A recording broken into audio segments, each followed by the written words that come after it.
Hi, my name is Jacqueline Hayden and I work in the Department of Political Science. So I'm going to talk to you basically about studying political science in TCD here this afternoon, and also really happy to take questions or anything like that. And you know, just generally I'll be talking to you about the different ways in which you can study political science. Now, why study political science? Because it affects everyone. Thought that was a cute little baby. Okay, so it affects no matter where you are in the life chain, from the gentleman here, the older gentleman, to the kids your own age, to people on the dole queues, to families, people. It's just, politics pervades all of our lives. So that's why we think it's important to study it. And I suppose just at the moment, there isn't anyone amongst us who doesn't feel the need to try and get to grips with what's driving this kind of chaos that we're all experiencing, both as human beings, just as ordinary citizens. And the man at the back wants me to stand here. Sorry, beg your pardon. I get where I am. We're podcasting the lectures today, so I'll have to be on my best behaviour here. But understanding what's going on, the current economic crisis, the political crisis, they don't just happen, as you're more than aware. And that's what political science is about. It's about trying to understand things, trying to help us to work out what are the factors, what are all the variables that have gone in to creating the thing that we are experiencing now as citizens. And one of the key things that I suppose we start with is by talking about how political outcomes, in other words, the world, the shape of the world around us, result from political choices. And so political science is about informing us about what those choices are and how we would make those choices. So one of the things we do is to essentially look at the nature of political choice. And I don't mean just on a personal level, I mean the way states and whole polities make choices about institutions. And when, you know, kind of unpacking what I was just saying there a moment ago, one of the big things behind all political choice is, of course, political philosophy. In other words, what view of the world, what ideology, what kind of conception in a person's head or of the head of a whole lot of people informs how they think about ideas like what is the good life. Because in a sense, that's what politics is essentially about. It's about having an understanding of what one sees as a person's idea of what the good life is. And society, it comes to agreements when sort of social order is built up about what everyone thinks is the good life. So it's about the theories, it's about the ideologies, it's about the conceptions of what it is that the good life is. And in that context, the sorts of questions that are being looked at are, you know, what form of government works best? And when we study comparative politics, which you will if you study political science, you're essentially looking at the kinds of institutional formulas, you know, what kind of constitution does a country have? Do you have an electoral system that's a majoritarian, that therefore it's a winner-takes-all system, or a proportional system which essentially builds up a notion of consensus in society? Do you have a presidential government, style of government, a la the United States or Russia? Or do you have a parliamentary system like our own and, say, the UK system? So these are the kind of things we're looking at. In terms of, so that was really about institutions. That's one kind of thing that we look at. Another, you know, central question is, we all have an idea about what kind of social model we want our society to be built on. So, you know, in shorthand and rather crudely, we used to talk a lot about the difference between Boston and Berlin, and maybe we're beginning to talk about it again in the current crisis. And famously, our former Taoiseach Mary Harney talked about preferring the Boston model, and that was shorthand for a social democratic model in the Berlin European construct of social democracy, and the Boston model was more a market-led thing. So these are the kinds of questions we're trying to unpack. The relationship between politics and economics, and how these choices about models affect the world we live in. The man in the cupboard there behind me, or the fridge as it was, our former Taoiseach, very much was in favour of the social partnership model, where it's a sort of a corporatist view of how politics should be conducted, and whether or not one agrees or disagrees with that is not the issue here. It's unpacking what that means. And we often use phrases in shorthand, and hopefully by the time you finished a political science course, you'd have a good, clear idea of what all those terminologies meant.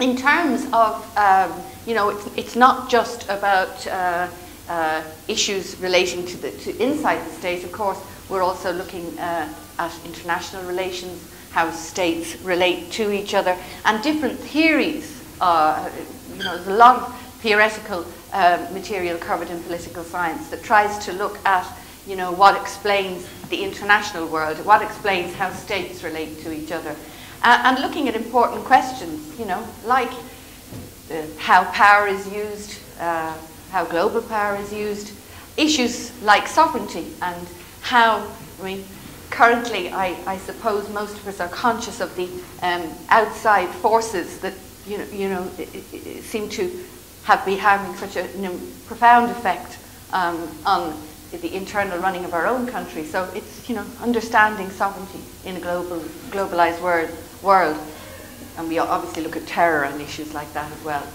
I'd just like to run a little bit through the kind of things that we would look at in first year.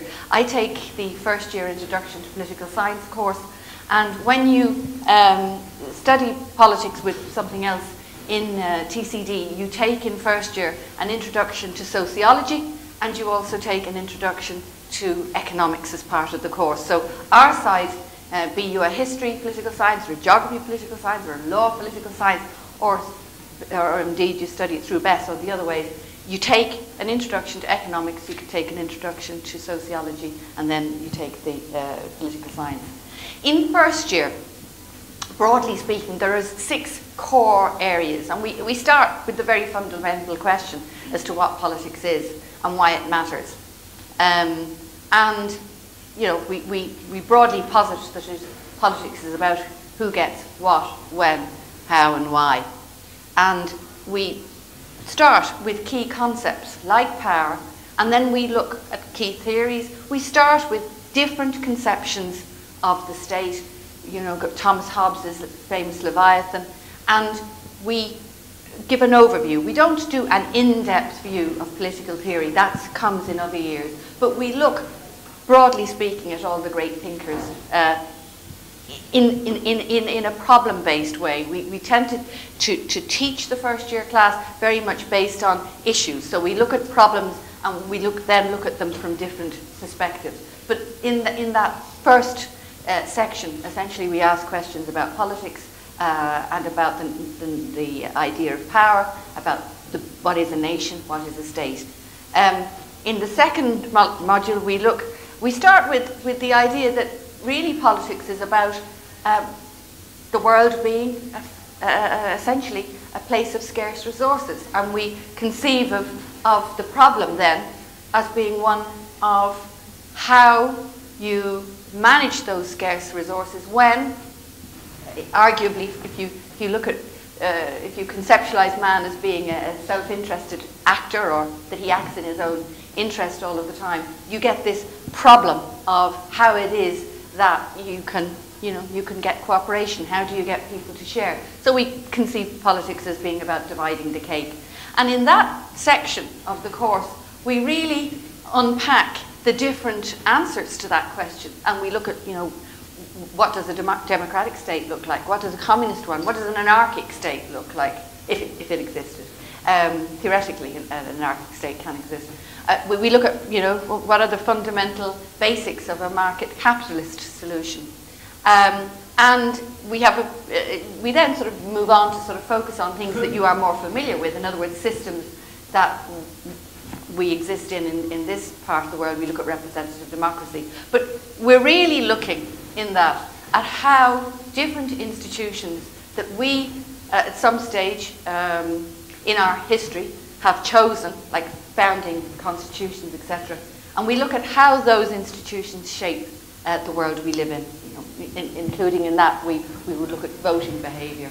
In the third section, we move on, we look at international relations theory. And specifically, we focus quite a bit on how things have changed after the end of the Cold War, after the massive changes that occurred in our neck of the woods after the collapse of communism in 1989. And again, this focus on the nation and what is a nation. How do you define membership? So we look at issues of citizenship and belonging, and the impact of globalization on, as I mentioned a moment ago, the sovereignty, but how the state operates. We focus a little bit at this point on the European Union as well, and some years, depending on sort of the extent to which things are important, topical, or whatever, we may do more or less. This year we're doing a little bit more, but we pay quite a lot of attention to alternative politics. In other words, the politics that is not state-based. So terrorism, the nature of the terror as a political instrument, and I suppose the alternative politics more generally. We right through the course, because there's that underlying emphasis on institutions, it's sort of diffused through the course, but we do specifically look in one module on at sort of the nature of democracy, and separately but connected, I suppose, at the nature of political change. So this year, for instance, we've just finished a segment where we included an expert who was going to talk about the nature of change in the context of what's happening in the Arab world with the so-called Arab Spring. We had somebody else talking about the nature of change in Eastern Europe after 1989 and how largely that did lead to democracy. And then we also looked at the sort of experience of certain African countries trying to go through processes of change. So we try to both theoretically get to these issues, but also to do them in terms of real existing countries. Very particularly at this part of the course, we do a lot on sort of the separation of powers, the essential, really important role of the judiciary in our system. And this year, we're lucky enough, we've 2 judges coming in next week who, having done lectures on kind of the theoretical notion of the separation of powers and what is the role of judicial review, which, as you know, is the capacity of the courts to interpret the Constitution and to decide cases, and they're an unelected body, so there's theoretical issues about the power of unelected elites, etc. But we try as much as possible to have people come into the course so that students have access to real practitioners, and in this case we've got 2 High Court judges coming in who will talk but also take questions. So it's a more interactive way. It's not just sort of purely staff lecturing. We try to get outside people as well. The fifth, there's about 6 core modules, but the fifth element, we try to look here at the idea of knowledge, so as a philosophical concept, but also the idea of knowledge and information as we experience it through the media. And obviously the last week we've had the whole hacking and phone hacking and role of the press being played out in the House of Commons Select Committee, and Hugh Grant there, who's very upset about the whole thing. But what we're trying to do in this sort of segment is to look at the role of the media, the power of the media, and whether or not, moving on from just the media, but moving on to the whole nature of knowledge and information, and whether or not it is possible for social scientists to actually claim that what they study and what they research, that the information is value-free. In other words, that it is not just my opinion, that it is something that you can credibly stand up as being capable of independent, verifiable. In other words, is there truth in the research of social science? It's quite a big topic within the framework of the social sciences, this idea of, you know, if you use certain methods, can you actually make claims that information is really value-free? Why is that important? Because policy results from the research of social scientists. So understanding how political and social scientists study and produce research, understanding how that is conducted and whether the methods are credible is important. And that particular aspect, this section on research methodologies, is very important for anyone thinking of taking politics in subsequent years in TCD, because we think it's very important that people understand the proper methods for social science research. One of the things that we have been really drawn to, the importance of talking about in the last number of years, has been the relationship between political culture and political outcomes in terms of governance and corruption. And so my colleague Dr. Elaine Byrne, who some of you may be familiar with from programs like Primetime and Frontline, and Vincent Brown, she also is a columnist in the Irish Times, she's working on this whole area of institutions and governance and corruption. And so she takes a couple of lectures, and we have successfully had a couple of senior politicians come in as well to sort of debate those issues. And that's worked out really well, because clearly that's a real issue, a real problem for us in Ireland today, but it's an issue, of course, that is a worldwide problem. So that's one of the last elements of the course that we cover in semester 2. So broadly speaking, what we try and do is to cover what you might call important issues. It's problem-based learning. There is a strong theoretical base there, but we also try to make it relevant to contemporary politics, so that, in a sense,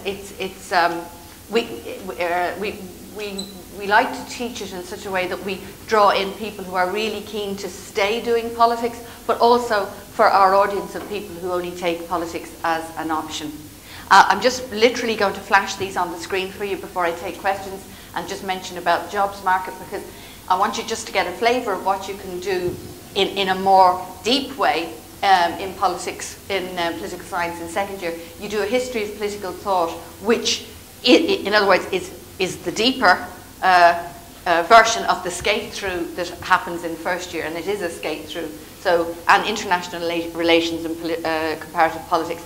They are all 3 set courses, and there isn't choice. But of course you have your other joint degree programs. In third year you then start making choices about what you study, and sometimes these vary. But for instance, the research methods there for political sciences, that's compulsory if you were ever thinking of taking single honours politics. The Irish politics is taught by Professor Michael Gallagher, head of our department, who any of you have ever listened to any of the RTE coverage of elections, you'll know Professor Gallagher very well. He knows what votes come out of every little box in Ballydehob back to front. He's quite an amazing. I couldn't imagine what his brain must be like, because he genuinely does know what comes out of the transfers, vote transfers.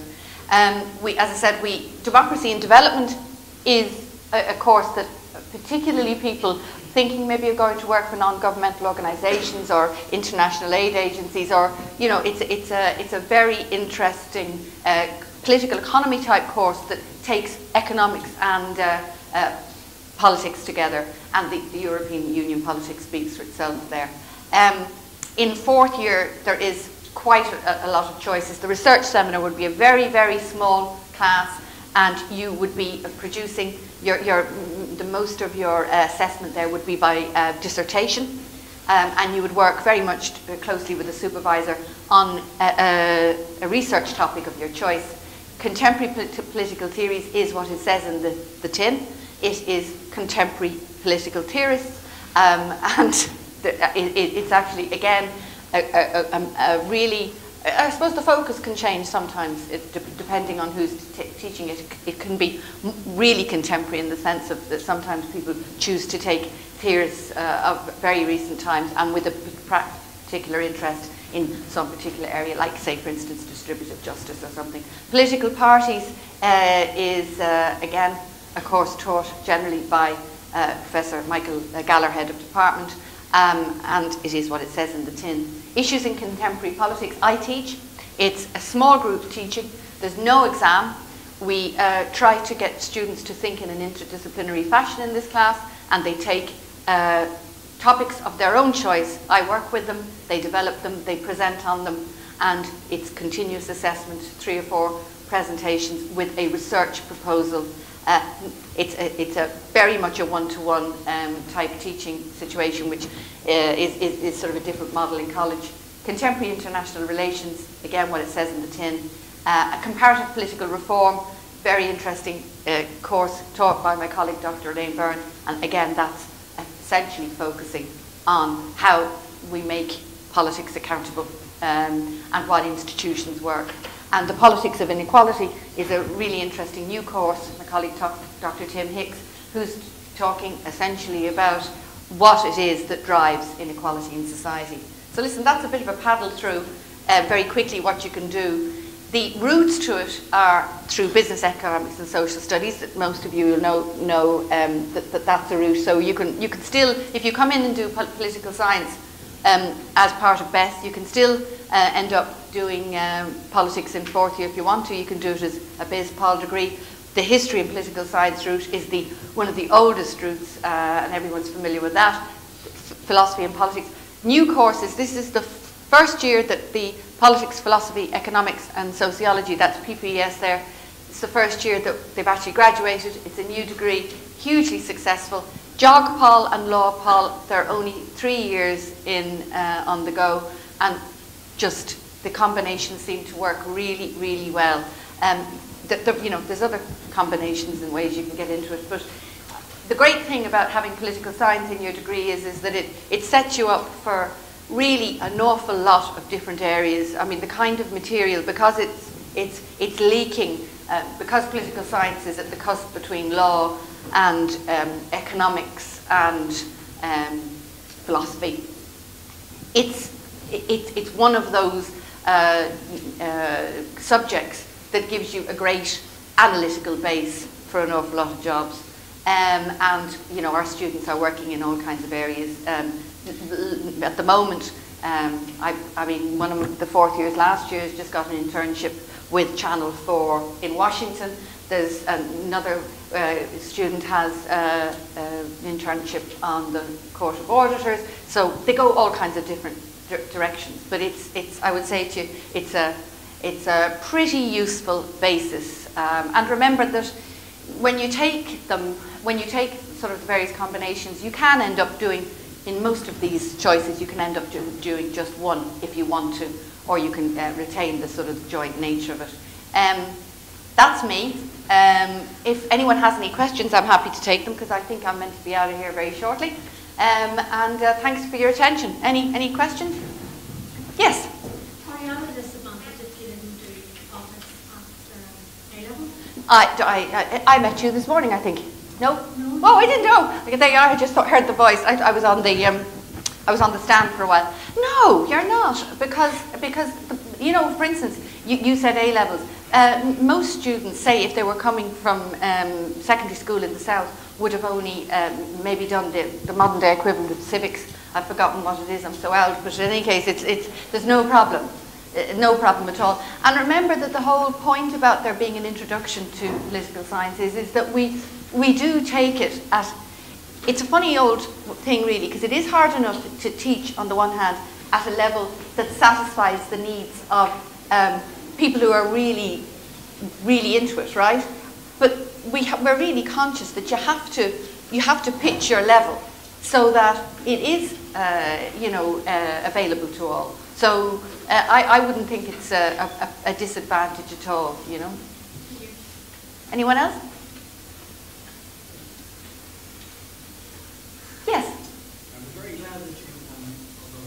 module 6 to get the corruption. But the question I have is that next week, talks that are on, are they available to the public? In fact, our lectures are podcast. My lectures are always podcast, right? And some of them, we're going to begin to stream some of our lectures. It's one of the things that we're working on at the moment. Certainly members of the public are more than welcome to walk into those lectures. You know the Burke Theatre across the hall here down below, it's so big, you know, there could be an army of people come into it and nobody be asking you for your ticket kind of thing. So yeah, the lectures next week from the judges are on Wednesday at 5 o'clock in the Burke and Thursday at 3 o'clock in the Burke. And it'll be two of them. One thing I didn't say when I was talking there, the intro Pol class is very large because we service best. In other words, we get a lot of people taking it who mightn't take it again, but they're divided in two, so everything's done twice. That's why when I get a guest, they have to do it twice. So I've got one judge coming on a Wednesday at 5 and one on Thursday. And by the way, what you mentioned there about corruption, it isn't that it isn't that it isn't important. It is that I was trying to give a flavour of all the things we could do. But essentially, the big thing we try and get people to do is to think and to question. And that, needless to say, is part of thinking about, why we got to the state we're in. So I would say I certainly hope and always try to drive towards the relevance of politics. It's not just, in other words, something that is theoretical. We really do focus on the real world and how it's affecting us all. Anyone else? If anyone has any queries or you have any issues that you want to sort of tease out, my email is there, jahayden@tcd.ie, and more than happy to hear from anyone afterwards if you have queries or anything like that, okay? I think it's just past, so I think I have to vacate to somebody else, but thank you very much.